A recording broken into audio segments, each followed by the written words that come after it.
Starting Friday on Channel 4 and ITV, extensive daily coverage of the Hofmeister World Snooker Doubles Championships. Dickie Davis is your host for this unique snooker event.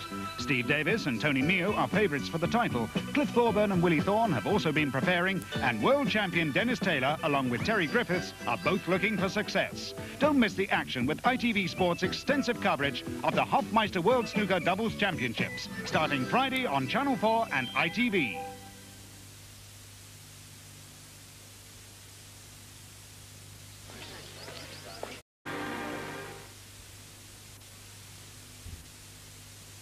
You're watching LWT. In a quarter of an hour, Peter Schaffer talks about his work and his first new play since Amadeus on the South Bank show.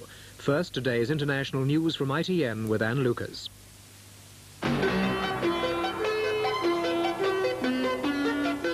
Inner cities battle for blame between church and government. Britain's biggest union accused of illegal election. Israeli spy in America. Israel apologizes to her ally. And dogged devotion rewarded, medals for man's best friend.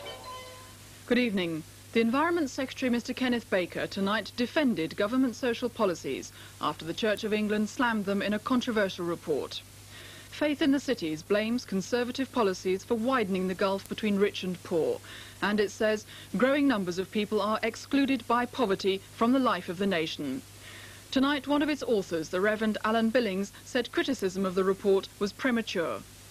The report amounts to a condemnation of government policy, and privately government politicians are calling it excessively gloomy, with a host of expensive recommendations reflecting what has been called pure Marxist theology.